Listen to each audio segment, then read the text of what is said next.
Olá, irmãos. Bem-vindos a mais uma aula da Escola São João Paulo II, estudo da doutrina católica.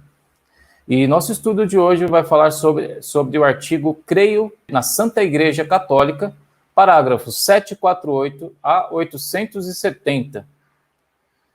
Então, no parágrafo 748, o Catecismo nos cita um documento do Concílio Vaticano II que fala a respeito da Santa Igreja. Sendo Cristo a luz dos povos, este sacrossanto sínodo congregado no Espírito Santo deseja ardentemente anunciar o Evangelho a toda criatura e iluminar todos os homens com a claridade de Cristo que resplandece na face da Igreja. Vou ler novamente essa parte. Sendo Cristo a luz dos povos, esse sacrossanto sínodo congregado no Espírito Santo deseja ardentemente anunciar o Evangelho a toda criatura e iluminar todos os homens com a claridade de Cristo que resplandece na face da Igreja. Ou seja, a luz da Igreja é a luz de Cristo. Portanto, no parágrafo seguinte, o Catecismo compara a Igreja com a Lua, porque toda a luz que nós vemos da Lua é um reflexo do Sol. Assim como toda a luz que nós vemos na Igreja é um reflexo da luz de Cristo. Essa comparação é muito feliz, essa comparação é muito rica, porque ela realmente nos mostra o que é a Igreja, nos dá uma boa ideia do que é a Igreja e qual a sua função. A lua é capaz de brilhar no meio da escuridão. Outra característica que nós podemos ver nessa analogia é que nós não conseguimos olhar diretamente para o Sol, mas nós conseguimos olhar para a Lua, que reflete a luz do Sol. Então, nós conseguimos olhar para a Igreja e ver a beleza de Deus. Então, para entender aqui, como está no slide aqui, deixa eu voltar ao slide, o que é a Igreja, o Catecismo começa pela denominação da palavra Igreja. Então, 751 diz o seguinte: a palavra Igreja, eclésia do grego, significa convocação, designa assembleias do povo geralmente de caráter religioso. É o termo frequentemente usado no Antigo Testamento grego para a assembleia do povo eleito diante de Deus, sobretudo para a assembleia do Sinai, onde Israel recebeu a lei e foi constituído por Deus como seu povo santo. Então, a palavra eclésia, ela vem do grego, de uma palavra que significa convocação. Já era usada no Antigo Testamento para designar a assembleia do povo eleito diante de Deus. E o Catecismo aqui, ele enfatiza a Assembleia do Sinai. O que é a Assembleia do Sinai? É a primeira vez que o povo se reúne diante de Deus. O povo se reúne diante de Deus, sob a tutela ali de Moisés, para receber a lei de Deus, e Deus ali faz uma aliança com esse povo. Então já houve ali uma convocação. Então, lembrando, a palavra igreja vem de eclésia, do grego, que significa convocação, e era usado já no Antigo Testamento para designar a reunião do povo em torno de Deus. No parágrafo 753, o Catecismo já começa a falar dos símbolos da Igreja. Na Sagrada Escritura, encontramos uma multidão de imagens e figuras interligadas, pelas quais a revelação fala do mistério inesgotável da Igreja. As imagens tiradas do Antigo Testamento constituem variações de uma ideia de fundo, a do povo de Deus. No Novo Testamento, todas essas imagens encontram um centro pelo fato de Cristo tornar-se cabeça desse povo, que é então o seu corpo.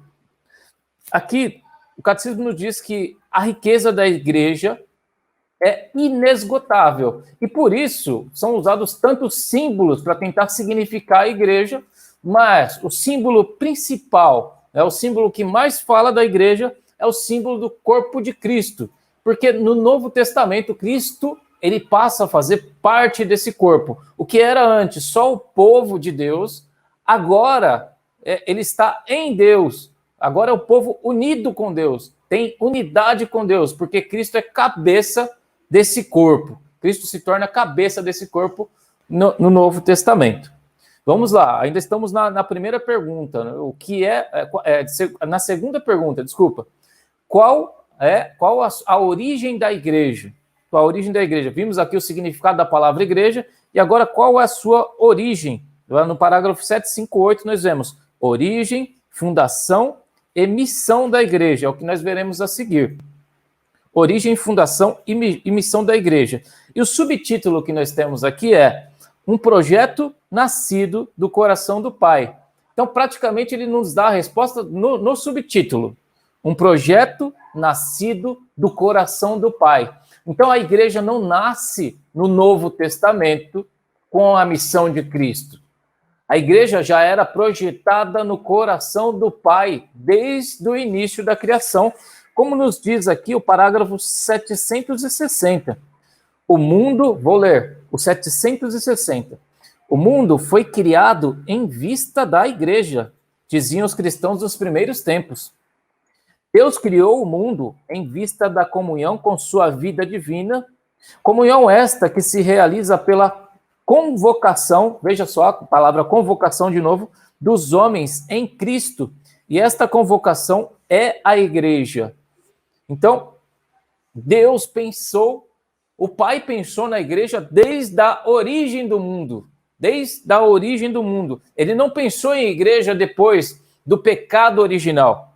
Ele não pensou em igreja depois que Adão e Eva pecou contra Deus. Ele pensou a igreja na origem do mundo, porque a igreja é a reunião do povo em torno de Deus. É a comunhão com Deus. Então, Deus pensou o homem para viver em comunhão com ele, desde o princípio. Então, a palavra projeto aqui, vai nos ajudar a entender realmente o que qual a origem da igreja. Né? A igreja foi projetada inicialmente no coração do Pai. E aqui, no mesmo parágrafo 760, a igreja fala sobre essa interrupção da comunhão que foi o pecado. A igreja, vou continuar, a igreja é a finalidade de todas as coisas. Veja como isso é profundo. A igreja é a finalidade de todas as coisas, e as próprias vicissitudes dolorosas, como a queda dos anjos e o pecado do homem, só foram permitidas por Deus como ocasião e meio para desdobrar toda a força de seu braço e toda a medida de amor que ele queria ao mundo. Veja bem, o pecado ele não foi um imprevisto. O catecismo é claro. Só foram permitidas por Deus, ele fala da queda dos anjos e do pecado, só foram permitidas por Deus. Então Deus permitiu que isso acontecesse como ocasião e meio para desdobrar toda a força de seu braço e toda a medida de amor que ele queria dar ao mundo. Então, Deus, ele se aproveitou dessa situação, ele permitiu essa situação para mostrar ao mundo o quanto ele amava o homem, Então, vou ler de novo, só foram permitidas por Deus como ocasião e meio para desdobrar toda a força de seu braço e toda a medida de amor que ele queria dar ao mundo. Talvez se isso não acontecesse, Deus não teria uma ocasião para provar o quanto ele ama o mundo, enviando seu filho amado para morrer na cruz. A igreja preparada na antiga aliança. Veja bem, nós falamos que é um projeto nascido do coração do Pai. Um projeto, ele acontece em fases. Então, primeiro aqui, Deus começa a preparar a igreja na antiga aliança. E começa aonde? Começa na vocação de Abraão. Ali já começa a reação de Deus ao pecado que causou caos na humanidade. Porque o pecado, ele quebra, além de quebrar a comunhão com Deus, ele quebra também a comunhão entre os irmãos. E gera o que o catecismo diz, a palavra que o catecismo diz a respeito do pecado é que ele gera o caos. Ele gera o caos, a desordem total. Então o homem perde a comunhão com Deus e perde a comunhão com os irmãos. Então, a primeira reação de Deus é a convocação de Abraão e a promessa de Abraão sairia, que Abraão seria o pai de uma grande nação.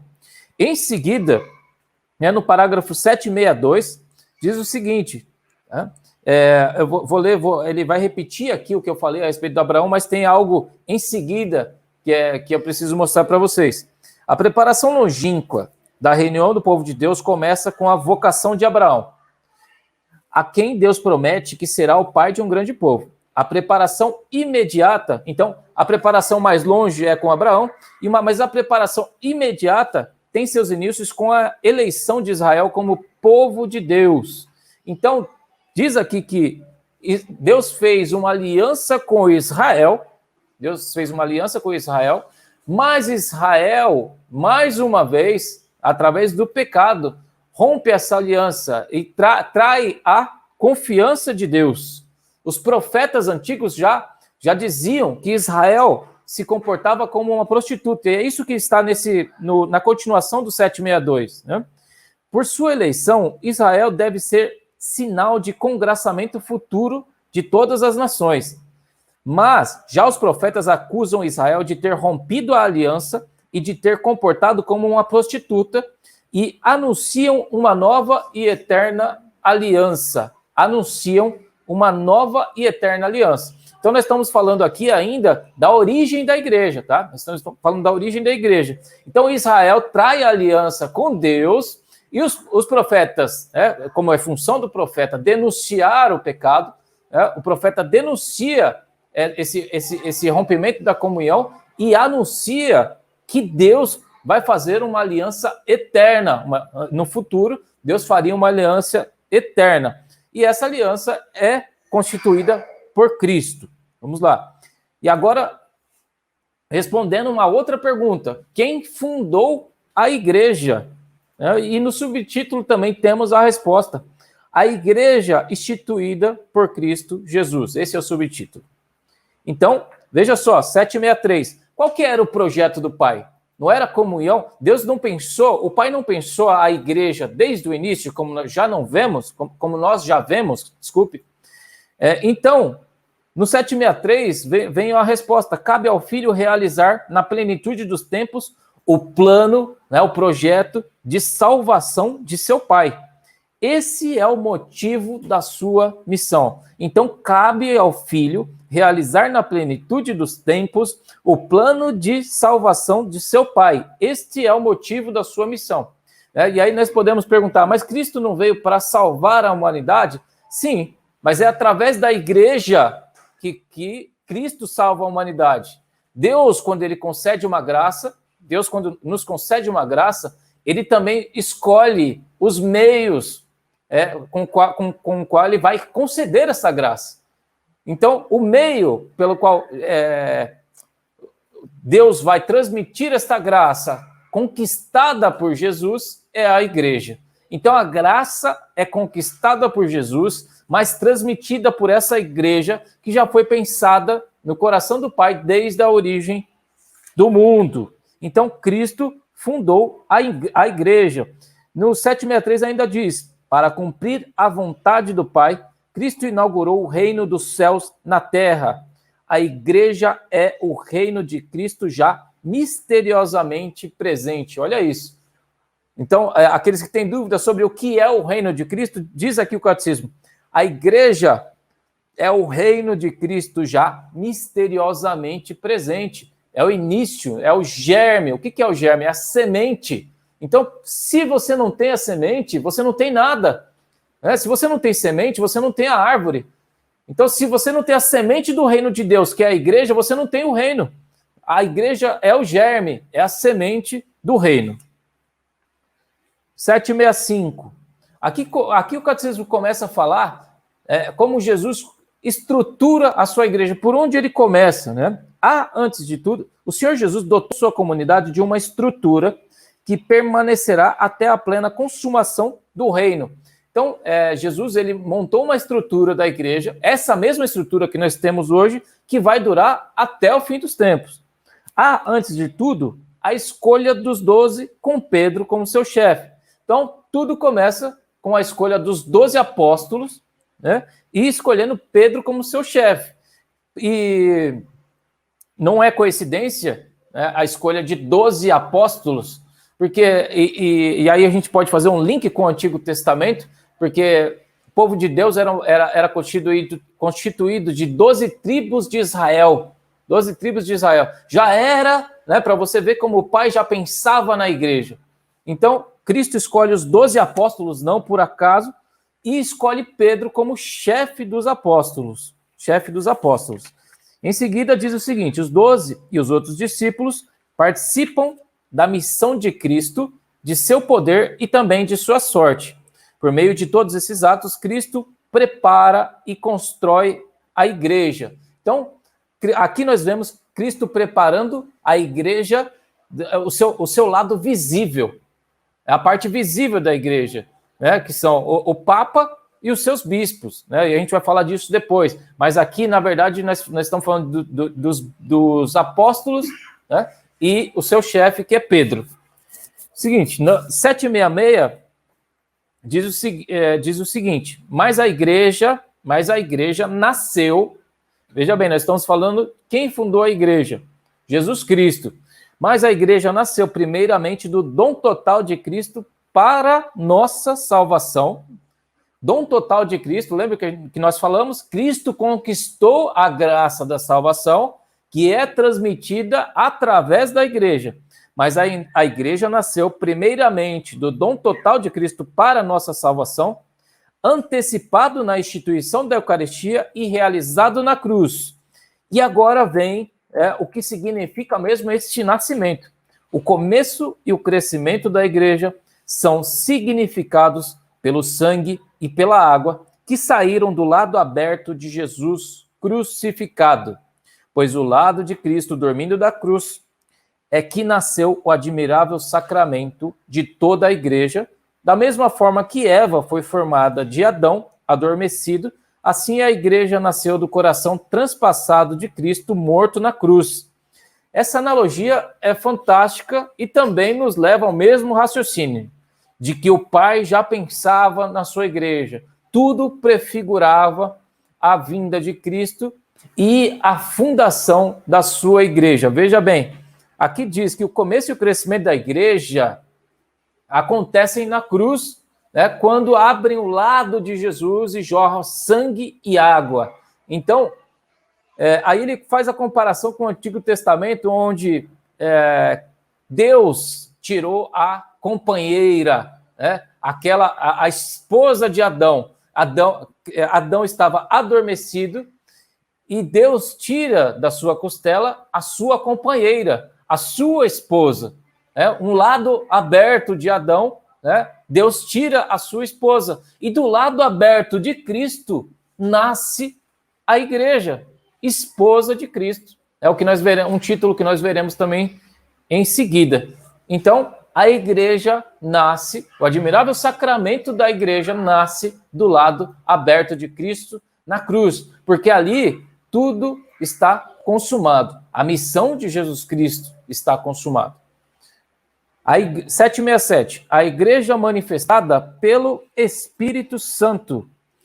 Então, essa igreja, ela se torna, ali nasce a igreja, mas a igreja só se manifesta publicamente, por ordem de Jesus, em Pentecostes, porque era preciso que o Espírito Santo descesse e tornasse santa esta igreja, santificasse toda esta igreja, para que aí sim ela iniciasse a sua missão.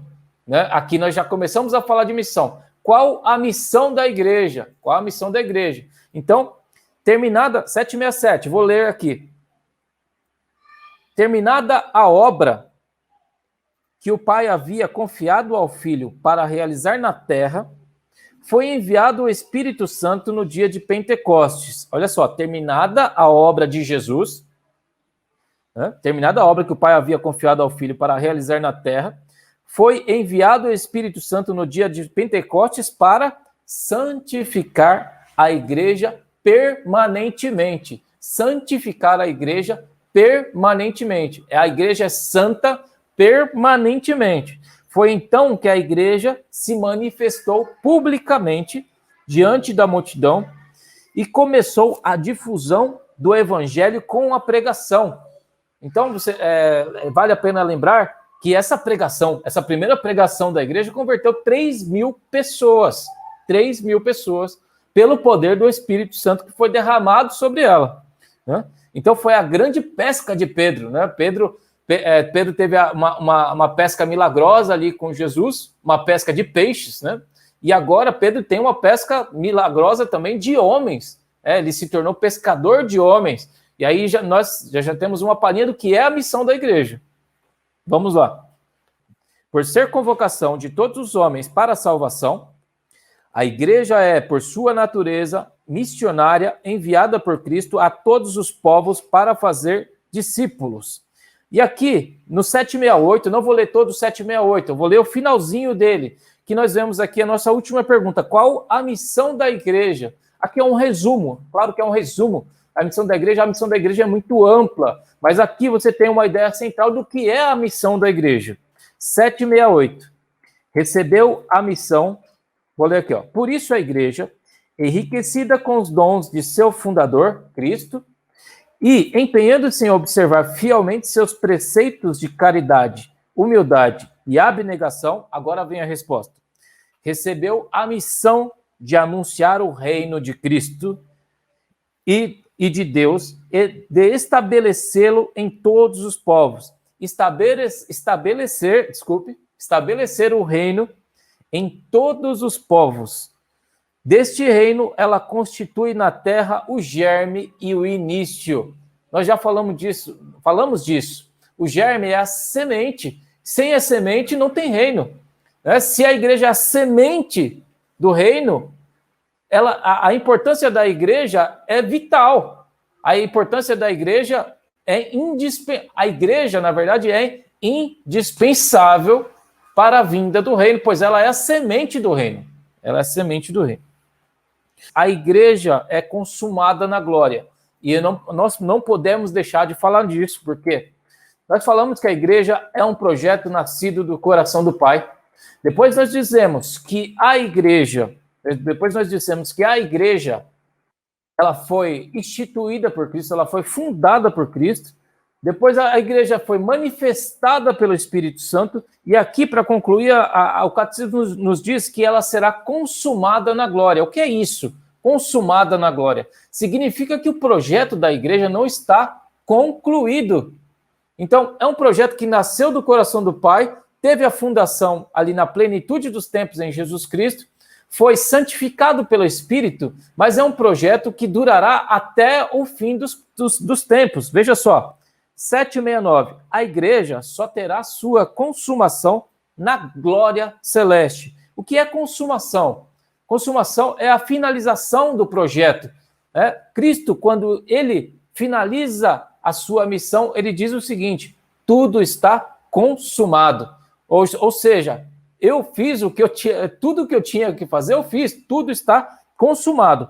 E o 769 diz: a igreja só terá sua consumação na glória celeste, quando do retorno glorioso de Cristo. Até aquele dia, a igreja avança em sua peregrinação por meio de perseguições do mundo e das consolações de Deus. Aqui na terra, sabe que está em exílio, longe do Senhor, e aspira o advento pleno do reino, a hora em que ela será na glória reunida ao seu rei. Então, esse projeto, nascido do coração do Pai, ele está sendo ainda edificado, ele está ainda em construção, e ele será consumado na glória, na volta de nosso Senhor Jesus Cristo. O mistério da igreja, 770. Antes de entrar no mistério da igreja, eu queria passar um slide aqui, com uma frase de São Tomás de Aquino, que é muito interessante para a gente concluir essa parte do nosso estudo. Vou ler para vocês. A igreja é a mesma que Cristo fundou, a igreja de hoje, e não pode ser outra. Os apóstolos e os seus sucessores são vigários de Deus para o governo da igreja, fundamentada na fé e nos sacramentos da fé.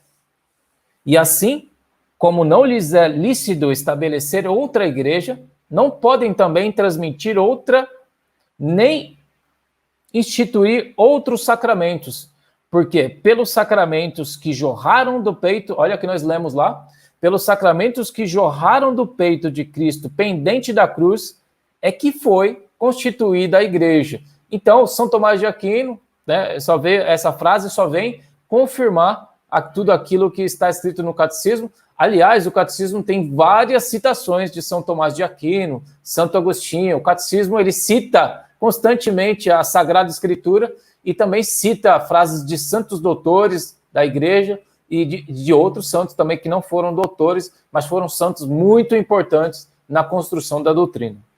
Vamos lá. O mistério da igreja. A igreja está, agora sim, 770. A igreja está na história, mas ao mesmo tempo transcende. É unicamente com os olhos da fé que se pode enxergar em sua realidade visível, ao mesmo tempo uma realidade espiritual portadora da vida divina. Então, a igreja é formada por uma realidade visível e uma realidade invisível. Então, o que nós podemos ver na igreja são os padres, são os bispos, o Papa, a estrutura, né? Das nossas igrejas, né? As estruturas de pedra, as construções das nossas igrejas, isso nós podemos ver. Mas a igreja é um mistério também invisível. Há coisas na igreja que acontecem na igreja que são invisíveis e só podem ser contempladas com os olhos da fé. Só podem ser contempladas com os olhos da fé. E eu trouxe um exemplo simples aqui para nós entendermos que a igreja é formada por um mundo visível e pelo mundo visível. Cristo é a união desse mundo visível, ou seja, da natureza humana com o mundo invisível, que é a natureza espiritual de Deus. Cristo, ele une essas duas naturezas. Na Santa Missa, por exemplo, um pouco antes de nós cantarmos ou rezarmos o santo, os padres sempre fazem uma oração que antecede o santo. Eu peguei um pedacinho desta oração aqui para a gente entender o que a igreja é visível, é formada por coisas visíveis e também invisíveis. Então a oração é o seguinte: por essa razão, agora e sempre, isso é o que o padre fala na missa, tá? Por essa razão, agora e sempre, nós nos unimos à multidão dos anjos e dos santos e cantamos a uma só voz. Então, por essa razão, né, lógico que tem uma oração, ainda essa oração é mais longa, eu peguei só um pedaço dela, então ele diz: por essa razão, agora e sempre, nós nos unimos com a multidão dos anjos e dos santos cantando a uma só voz. Então, na Santa Missa, né, nós vemos ali, né, os fiéis, nós vemos o padre, o altar, a Eucaristia, mas existe por trás de tudo aquilo os anjos e os santos celebrando junto conosco e cantando junto conosco, né, proclamando que Jesus é santo, que Deus é santo, é bendito aquele que vem em nome do Senhor. Então isso, na Santa Missa, nós fazemos em conjunto com a Igreja Celeste, né, que a multidão dos anjos e dos santos. E Nossa Senhora também não pode faltar nessa hora, né? Aqui não é falado na oração, mas ela está com certeza cantando conosco, ou rezando. A igreja, ao mesmo tempo, visível e espiritual. Aqui vou ler aqui alguns contrapontos que a igreja faz, da igreja visível com a igreja invisível, tá? Então, primeiro, sociedade provida de órgãos hierárquicos, ou seja, está falando dos padres, dos bispos, do Papa, dos leigos, né, essa hierarquia da igreja. E, ao mesmo tempo que ela é essa sociedade provida de órgãos hierárquicos, ela é corpo místico de Cristo. Outra coisa, assembleia visível e comunidade espiritual. Igreja terrestre e igreja enriquecida de bens celestes.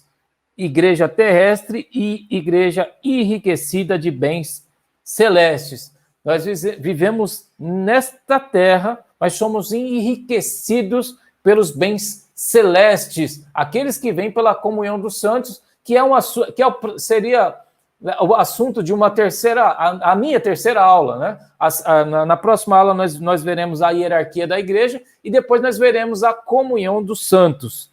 E aí nós vamos entenderemos o que são esses bens celestes. Então a igreja terrestre é a igreja enriquecida de bens celestes.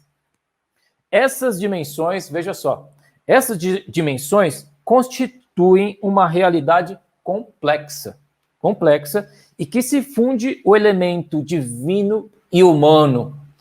Na igreja se funde o elemento divino, se mistura o elemento divino e humano. Então, isso é uma só realidade complexa. Por isso que nós chamamos de mistério. A igreja é um mistério, porque foge da nossa compreensão, foge da nossa capacidade de entendimento. Aqui é um estudo, nós fazemos uma organização para entender um pouco, mas o entendimento completo foge da nossa capacidade. A igreja, mistério da união dos homens com Deus. Na verdade, nós já falamos a respeito disso, aqui só o catecismo só vem confirmar o que nós já falamos. 772. É na igreja que Cristo realiza e revela seu próprio mistério como a meta do desígnio de Deus. Recapitular tudo nele. Ou seja, ele praticamente reconstrói a história em Cristo. A igreja é o mistério de união dos homens com Deus. Então, Deus, ele reconstrói toda a história do ser humano, mas agora, do ser humano em comunhão com Deus. Então, veja, é uma recapitulação de toda a história. É uma renovação, ou melhor, uma restauração. E há muitas coincidências nessa recapitulação. Por exemplo, o pecado entrou no mundo por influência de um anjo e seduziu uma virgem. Então, isso no Antigo Testamento. Então, o demônio seduz Eva e o pecado entra no mundo. E como é que entra a salvação no mundo? Um anjo anuncia a uma virgem e essa virgem concebe a salvação do universo. Então, é um mistério de recapitulação. Deus recapitula toda a história em Cristo. Continuando. Recapitular tudo nele. São Paulo denomina de grande mistério a união esponsal de Cristo e a igreja. Por ela estar unida a Cristo como seu esposo, a própria igreja também se torna mistério. Então, Jesus Cristo é mistério e a igreja, por estar unida a Cristo, ela também se torna mistério.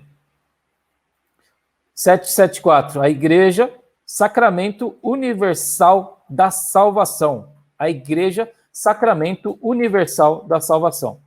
Vou ler aqui uma parte do parágrafo 774 que explica para nós o que isso quer dizer. A obra salvífica de sua humanidade santa e santificante, a obra salvífica é a igreja, tá? A obra salvífica da sua humanidade santa e santificante é o sacramento da salvação, que se manifesta e age nos sacramentos da igreja. Os 7 sacramentos são sinais e instrumentos pelos quais o Espírito Santo difunde a graça de Cristo, que é cabeça, na igreja, que é o seu corpo. A igreja contém, portanto, e comunica a graça invisível. Olha só, a igreja contém e comunica a graça invisível que ela significa. Então, e nesse sentido analógico, que ela é chamada de sacramento. Vamos explicar isso. Sacramento, sacramento no modo geral, é um sinal visível de uma graça invisível. Então, a igreja inteira é um sinal visível de uma graça invisível. Qual que é essa graça invisível? Essa união dos homens com Deus. Essa união misteriosa dos homens com Deus. A igreja é sacramento da salvação universal. 775, para a gente entender melhor e fechar essa parte do catecismo. A igreja é em Cristo como que o sacramento ou o sinal e instrumento da íntima união com Deus e da unidade de todo o gênero humano. Olha, aqui o catecismo vai mais além ainda do que eu estava falando. A igreja é, em Cristo, como sacramento ou sinal, e instrumento da íntima união com Deus e da unidade de todo o gênero humano. Então tem mais um assunto para acrescentar aqui. Além dela ser sacramento da união dos homens com Deus, ela também é sacramento da unidade, da comunhão entre os homens. Porque, como nós dissemos, o pecado ele quebra a união entre Deus e os homens e quebra a união também entre os homens. Entre os homens. Né? Quando Cristo pergunta para Adão, Adão, o que fizestes? O que ele faz? Ele não assume a culpa e ainda coloca a culpa em Eva. Então, ele não se reconcilia com Deus e ele também, ele também quebra essa comunhão, né, com a companheira dele. Então, ele não se reconcilia com Deus e coloca a culpa na mulher. Então, o pecado ele tem esse duplo desastre. Não é a palavra certa, mas essa dupla consequência que é quebrar a comunhão entre Deus e os homens e quebrar a comunhão entre os homens. E a igreja é justamente sacramento, ou seja, sinal desta restauração da união entre Deus e o homem e da união entre os homens. Agora sim, nós entramos no próximo slide, que é a igreja, povo de Deus, corpo de Cristo, templo do Espírito Santo. A igreja, povo de Deus, corpo de Cristo e templo do Espírito Santo. Então, algumas coisas aqui, né, dessa parte do catecismo, ela vai só confirmar o que nós já falamos. Então, o catecismo, às vezes, ele repete, ele volta a alguns pontos, né? Na verdade, ele fala de uma outra maneira para que nós entendamos realmente o mistério da Santa Igreja. A igreja como povo de Deus. Esse título, povo de Deus, é um título que vem do Antigo Testamento. Nós já vimos isso. A igreja, a convocação, é a Assembleia de Deus em torno, né, o povo de Deus, Assembleia do povo em torno de Deus. Demorou, mas saiu. Assembleia do povo em torno de Deus. Então aqui diz, qual é aprove a Deus, aprove contudo a Deus, santificar e salvar os homens, não singularmente, sem nenhuma conexão uns com os outros, mas constituí-los num povo que conhecesse na verdade e santamente o servisse. Então, ou seja, a nossa intenção nunca pode ser nos salvar sozinho, porque a salvação tem o caráter pessoal, mas ela tem também um caráter comunitário. Você precisa estar inserido no povo de Deus. Então, aprove a Deus santificar e salvar os homens, não singularmente, sem nenhuma conexão uns com os outros. Então, aquelas pessoas que nós geralmente temos, não temos tanta afinidade, é melhor que nós treinemos a afinidade com essas pessoas, porque nós vamos, com a graça de Deus, encontrá-las no céu. Porque eles também são chamados à salvação. Características do povo de Deus. Quais as características do povo de Deus? Olha só, nós somos povo de Deus, nós somos igreja. Qual deve ser a característica do povo de Deus? Ele é o povo de Deus. Né? Olha só a redundância. Qual a característica do povo de Deus? Ele é o povo de Deus. Isso diz o catecismo. Mas o que o catecismo quer dizer com isso? É que Deus não pertence a um povo. É ao contrário. Deus escolhe um povo para ser seu. Então, essa é a característica. Deus não te pertence. Deus não pertence ao povo de Israel. Deus não nos pertence. Então, diz o seguinte: mas adquiriu para si um povo dentre os que outrora não eram um povo, uma raça eleita, um sacerdócio régio, uma nação santa. Então, como aqui diz a outra característica, a pessoa torna-se membro desse povo não pelo nascimento físico, mas o nascimento do alto, ou seja, pela água e pelo Espírito. Estamos falando do batismo. Outra característica, quem é o chefe deste povo? O chefe desse povo é Jesus Cristo, que é o fundador da igreja. Qual a condição deste povo? Qual é a condição deste povo como característica? É a dignidade da liberdade dos filhos de Deus. Então, o povo de Deus é um povo livre. E nós podemos ver isso na parábola do filho pródigo. Que o filho pródigo diz: pai, dai-me o que é meu. Dá a parte que me cabe da herança, né, porque eu não quero mais ficar na sua casa. Não é bem assim, eu só estou simplificando, né, mas veja a liberdade que Deus dá aos seus filhos. E Deus, né, nessa parábola, não faz nenhum impedimento. O filho vai embora. E também tem a liberdade de voltar. Então, a condição desse povo é a liberdade dos filhos de Deus. Liberdade dos filhos de Deus. A sua lei é o mandamento novo de Cristo, diz o catecismo, de amar aos outros como ele nos amou. Finalmente, a sua missão é ser sal e luz, a missão do povo é ser sal e luz da terra, e luz, sal da terra e luz do mundo. E, finalmente, sua meta é o reino de Deus. Então, a nossa meta é o reino de Deus, a Jerusalém celeste. Um povo sacerdotal, profético e régio. O que quer dizer o povo sacerdotal, profético e régio? O que é o sacerdote? O que os sacerdotes antigos faziam?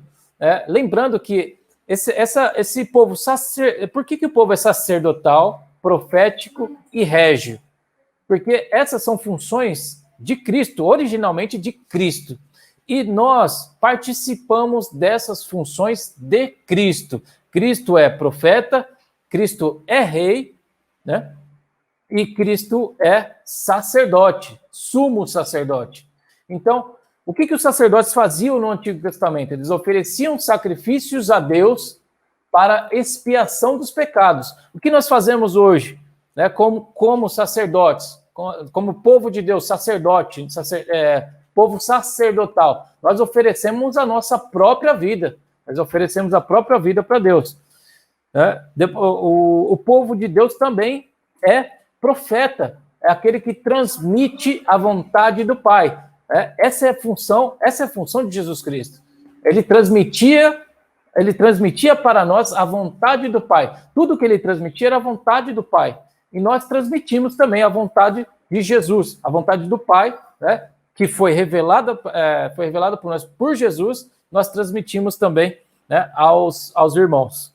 E, por fim, a função régia desse povo. É um povo, né, um povo régio, ou seja, é um povo que participa do reinado de Cristo. E diz o catecismo aqui, o que é o reinado de Cristo? O reinado de Cristo é o serviço. O reinado de Cristo é o serviço aos irmãos. Ele mesmo diz, o Cristo mesmo diz, eu não vim para ser servido, eu vim para servir. A igreja, corpo de Cristo. Vou dar uma resumida bem breve aqui, porque nós já falamos sobre isso, né? A igreja, corpo de Cristo, ou seja, Cristo é cabeça da igreja e nós somos os membros desse corpo. Então, o Cristo e a sua igreja são um só corpo, um só corpo. E toda a graça que nós recebemos vem da cabeça, que é Cristo. A igreja, esposa de Cristo. 796, o catecismo diz a respeito da igreja, que é esposa de Cristo, que quer dizer a mesma coisa do corpo. Por quê? Vamos pegar o exemplo do matrimônio. Né? Então, no matrimônio,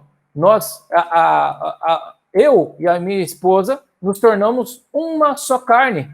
Então, a igreja é a esposa de Cristo. A igreja é uma só com Cristo. Então, assim como a igreja é um só corpo, onde Cristo é a cabeça, né? A igreja também é esposa de Cristo, é um com Cristo.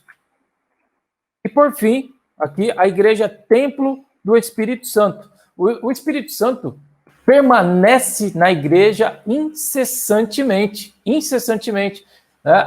O Espírito Santo, ele santifica a igreja a todo momento, sem cessar. Porque Cristo é a cabeça dessa igreja. Cristo é o ungido, nós somos o povo messiânico.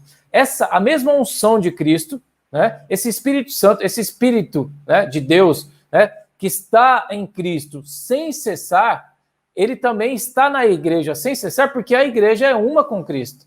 Então nós somos o povo messiânico, porque Jesus é o Cristo, é o Messias, é o ungido. Então, essa unção do Espírito que está em Cristo, está também na igreja. Por fim, aqui nós temos, né, algumas características da igreja, né, que é a igreja una, santa, católica e apostólica. Por que a igreja é una? Porque Cristo tem uma só esposa. Cristo não é adúltero. Cristo tem uma só esposa. Cristo tem um só corpo. Cristo tem uma só doutrina. Cristo tem um só povo. Então essa igreja é una. Porque nosso Deus também é Pai, Filho e Espírito Santo, são um só Deus. 8.2.3. A igreja é, aos olhos da fé, indefectivelmente santa, pois Cristo, Filho de Deus, que com o Pai e o Espírito Santo é proclamado o único santo, amou a igreja como sua esposa. Olha só, nós podemos dizer, a igreja é santa por causa do Espírito Santo. Mas, primeiramente, diz o catecismo, a igreja é, aos olhos da fé, santa, pois Cristo, Filho de Deus, que com o Pai e o Espírito Santo é proclamado o único santo, amou a igreja como sua esposa. Por ela se entregou com o fim de santificá-la. Então, nós só recebemos, né, a graça do Espírito por causa da missão de Jesus. Porque Jesus amou a igreja e se entregou por ela. Porque senão não seria nem possível que nós fôssemos templos do Espírito Santo pelo batismo. Então, 8.2.3, a igreja é santa porque o único santo, Jesus Cristo, amou e se entregou pela sua igreja. A igreja católica. Então, a igreja católica, muitos dizem que a igreja católica porque ela está em todos os lugares. Isso é um conceito errado. Porque a igreja, antes de estar em todos os lugares, ela já era católica. A igreja, desde o seu nascimento, desde a sua fundação, ela já era católica. Ela não se torna católica depois. Então, não é porque ela está em todos os lugares, que ela é católica. Na verdade, é pela sua missão, universal, de levar a salvação a todos os homens. A sua missão é universal. Outra característica da igreja, também, outro significado para essa palavra universal é segundo a totalidade. Ou seja, a igreja ela é íntegra, ela tem todos os meios necessários para a salvação do mundo, para a salvação dos homens. Ela tem toda a doutrina, ela tem todos os sacramentos, ela tem todos os ensinamentos dos apóstolos, ela tem toda a estrutura que o Pai sonhou que essa igreja tivesse. E, por fim, a igreja é apostólica. Por fim, a igreja é apostólica porque é fundada sobre os apóstolos de Cristo. Fundada sobre os apóstolos, tendo seu chefe, Pedro. Então, até hoje, a igreja ela é governada, até hoje a igreja recebe os ensinamentos dos apóstolos pela sucessão apostólica. Então, até hoje, somos uma igreja apostólica. A igreja foi fundada, né, sobre os apóstolos, e a igreja continua sendo regida pelos apóstolos, segundo a vontade de Cristo. Então, nós encerramos essa aula de hoje, e na próxima aula nós veremos aí a hierarquia da igreja. Então, fiquem com Deus. Até a próxima aula.